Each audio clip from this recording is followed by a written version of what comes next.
70 और 80 के दशक में एक ऐसी हसीन अदाकारा आई जिसने अपने हुस्न, बिंदास अंदाज और बेखौफ बोल्डनेस से हिंदी सिनेमा का चेहरा ही बदल दिया।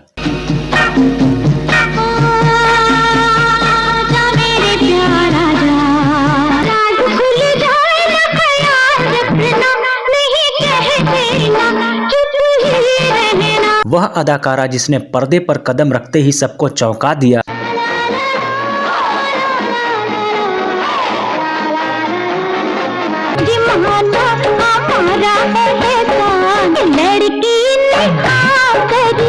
लेकिन कैमरे के पीछे उसकी जिंदगी उतनी ही तूफानी थी। अरे हाय हाय हाय मजबूरी, ये मौसम और ये दूरी। क्या आप यकीन करेंगे कि इस अदाकारा ने 3 शादियां की और तीनों ही नाकाम रही।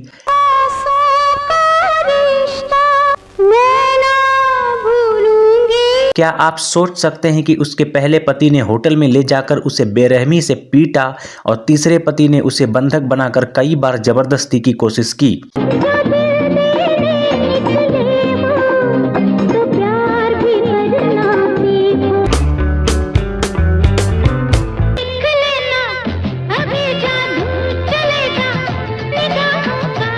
तो हम आज बात कर रहे हैं बोल्डनेस की मिसाल जीनत अमान की।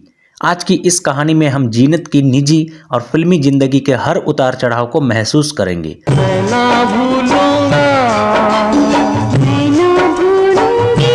तो चलिए शुरू करते हैं। 19 नवंबर 1951 को मुंबई में जन्मी जीनत अमान की मां हिंदू और पिता अमानुल्लाह खान मुस्लिम थे।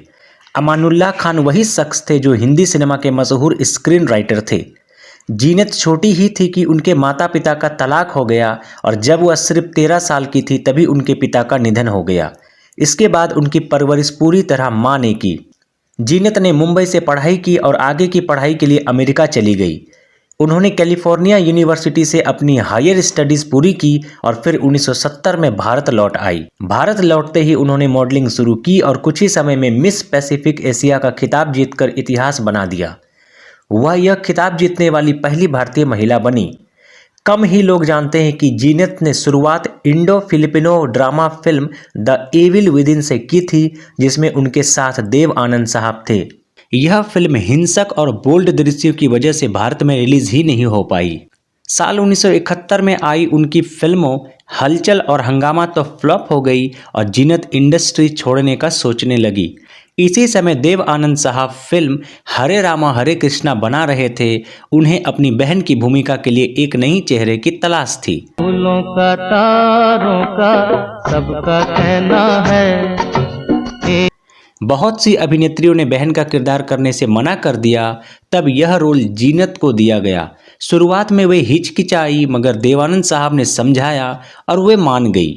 दम मारो दम मिट जाए हम। साल 1971 में फिल्म रिलीज हुई और आते ही धमाका कर गई। जीनत एकदम स्टार बन गई। यह पहली बार हुआ था कि जब किसी एक्ट्रेस ने अपने दम पर इतनी बड़ी सफलता हासिल की थी। मुमताज जैसी बड़ी स्टार भी इस फिल्म में जीनत की चमक के आगे फीकी पड़ गई थी। उस दौर में जहां हीरोइनें छोटे कपड़े पहनने से भी डरती थी, वहीं जीनत अपनी वेस्टर्न ड्रेस और बोल्ड अदाओं से दर्शकों का दिल जीत रही थी। उन्होंने हिंदी फिल्म इंडस्ट्री को एक नई दिशा दी। जीनत ने लगातार कई सुपरहिट फिल्में दी। धर्मवीर, डॉन, सत्यम शिवम सुंदरम, छलिया बाबू, द ग्रेट गैम्बलर, कुर्बानी, दोस्ताना, लावारिस और भी कई बड़ी फिल्में। सत्यम शिवम सुंदरम के लिए उनका लुक खुद जीनत ने जले हुए चेहरे के मेकअप के साथ राज कपूर के ऑफिस में जाकर तैयार किया था।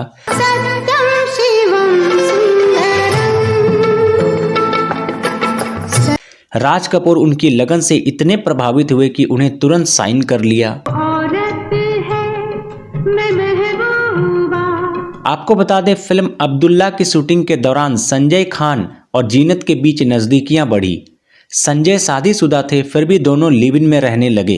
कहा तो यह भी जाता है कि उन्होंने जैसलमेर में गुपचुप शादी भी की थी, लेकिन यह रिश्ता बहुत जल्द जहरीला हो गया। एक रात संजय खान ने ताज होटल में अपनी पत्नी जरीन के सामने जीनत को लात घूंसों और थप्पड़ों से बुरी तरह मारा। उन्होंने उसका जबड़ा तोड़ दिया।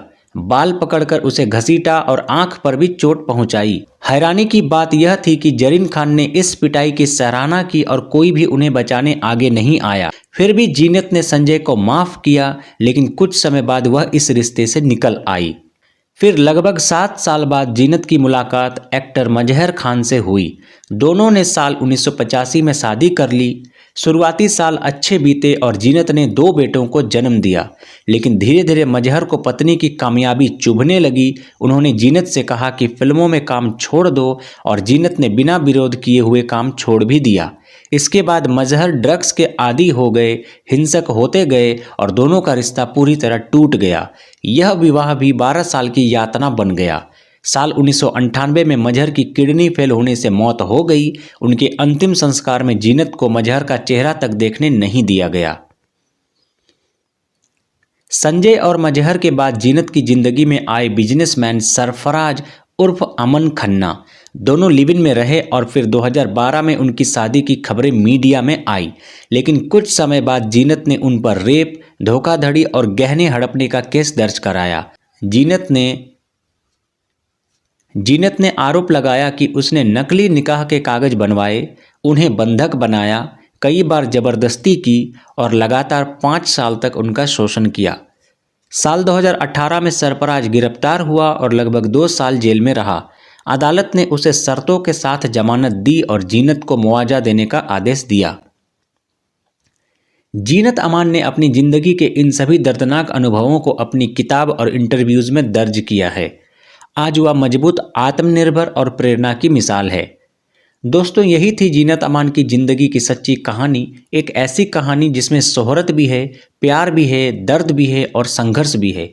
आप जीनत अमान की ज़िंदगी के बारे में क्या कहना चाहेंगे, कमेंट में ज़रूर बताइएगा। अगर आपको वीडियो पसंद आई हो तो वीडियो को ज़्यादा से ज़्यादा लाइक करें और शेयर करें, और ऐसी ही फिल्मी कहानियों के लिए हमारे चैनल को सब्सक्राइब करना मत भूलिए। मिलते हैं अगले वीडियो में। Thank you so much.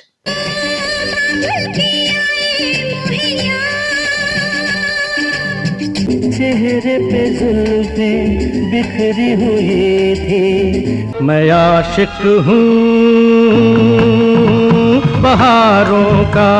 मेरे गोरे गालों का, रेशमी बालों का, तो लफ्ज़ों की है दिल की कहानी। प्यार में दिल से मार दे गोली, ले मेरी जान।